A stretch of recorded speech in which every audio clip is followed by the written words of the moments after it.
Do you want to become a better reader of research? If so, you are in the right place. My name is Matt Tomez, and I'm here to take you through the 5th video of my multi-part series on how to read research studies better. If you haven't watched the first 4, please do so. Links are in the description because all these videos build on each other, so this video makes the most sense. As always, please subscribe if you want to stay up to date with my content. Please like the video if you like the video. Comment down below for feedback and what you want to see next. The point of this video is how you get the most out of your time being a more informed consumer of research when it comes to organizing your literature. I'm gonna give you tips, tricks, some of my own personal examples that might seem a little bit tedious up front, but trust me, 100% you will thank yourself in the future because you've done these steps. You watched the first 4 videos, we made it here, you understand how to read research, why you're doing it, and everything along those lines. So now what? Well, first, you gotta read a lot of research. People do the same thing, get different results. People do different things, get the same results. People do the same stuff as others and get nothing at all. There's research that supports your beliefs. There's research that contradicts your beliefs. So you just have to read a lot of research to be a more informed consumer. So if we're doing everything the right way, now let's be more efficient and organized to get the most out of our time. When it comes to this aspect of reading research, you 100% get out what you put into it. So let's say you've read all of your studies, you've highlighted them, annotated them, taken notes, and everything along those lines. Now you're 1 to 2 steps away to getting the most out of it.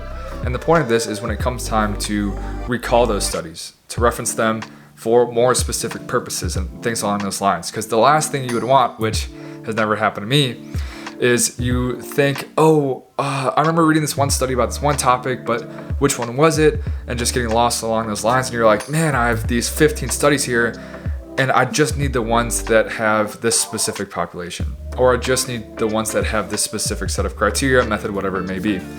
So in these 2 actionable things I'm going to give you is how to organize your research to help sort through finding specific studies that you need in the future. Apart from actually taking notes inside the study, the first thing you can do is being organized in your file name and your file folders for organizing your studies. Here I have my example. So I have TCU where I did my master's, thesis, and studies. Beach volleyball specific, ones I'm already done reading. Studies specific to load monitoring, studies I know I want to read next, studies that are for other sports, not beach volleyball, studies specific to periodization, and studies specific to validating things within sports science because that's what my thesis did. Next, I'll go into my done folder and explain how to name the PDFs of these research studies. So first, last name of the first author with a comma, an abbreviated title or the full title, whatever you prefer, comma, an abbreviated title or full title of the journal, comma, and then the year it was done. If you're going to abbreviate, just remember that you have to be very specific and you have to remember the system in which you titled these files. For example, INTL and EXTL for me mean internal and external for internal and external loads. But also INTL I put for international. But when it means international, I put it in all caps compared to in lowercase. So whatever makes the most sense to you that's going to click, do so. If you have to make a little cheat sheet to keep by your computer to memorize all of your abbreviations and acronyms, do so. The moral of the story is, what system are you going to have that's going to help you be more efficient, the most efficient when it comes time to organizing your research? The second thing you can do is type on a Word document a brief summary of every study you read. Now, hear me out. I know you already read the study, you took notes, highlighted, annotated, and everything along those lines, but think about it like this.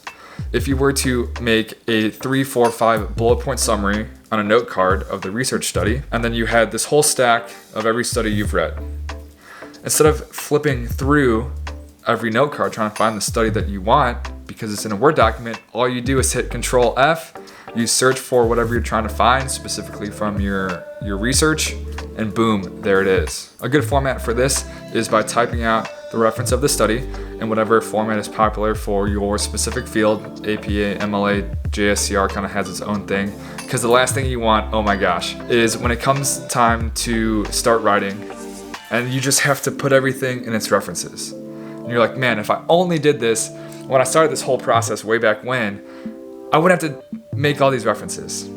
I digress. So first start with the reference, and then ask yourself for each section of the paper, why is it worth reading / recalling in the future? Because that's the point of doing this in the first place. So for the introduction, their rationale for doing the study, what is their gap in the literature they're trying to fill? Why do they think their study is worth reading? Then go to the methods, comment on the population, the specific protocols, and things along those lines, because those are going to be easy and big differentiators for the study itself. Go to the statistical analyses / results, write down what tests they did, if they didn't really make sense to you, things along those lines. And then for the discussion, conclusion, practical applications, write down the big things they found or they didn't find. Just the big rock summary points of, if you had to get a snapshot of flashcards of that study, what would it say? So here are my own Word document that I used to help me write my thesis. And this isn't going to be as specific as what I just described because I had to go back through all my studies a second time to make this Word document. So it was in a little bit different lens of writing. So I just have more specific bullet points, quotes from the studies that would help me write an introduction, methods, discussion, and things along those lines. So as we can see, I have the reference of the study, which is super easy just to copy and paste later. I have big quotes, I have big things they found, things that differentiate them from other studies, and some of the things I explained earlier. Trust me, in the future, you'll have to trust me. If you have all of this organized in a systematic fashion, you are going to thank yourself. You're going to save yourself so much time, learn from my mistakes. I just want to reiterate the purpose and the applicability of this video to you in your own life. Now, the purpose of this, like I said, is when you have all of your research, you read it, you organize it, and then you have to recall it for some purpose, right? For some application, whether it's for your own knowledge or for a specific project and anything in between. You now have a systematic way of organizing it and subsequently recalling it through just storing the files themselves, and also in quickly finding whatever studies you need based on the information in the studies in the Word document. So like I said, this is a little bit tedious, but if you're already going to put in the time to read it thoroughly, you might as well put in the time to store it thoroughly. And trust me, you will thank yourself in the future. This isn't the only way to do it. This is just the way I've done it. And I know that there's some efficiency and validity to it. So tweak it in whatever way you want that just makes the most sense to you. As always, you can get all the gear I use for my videos in the description below from Amazon, as well as all the music I use in my videos from Epidemic Sounds.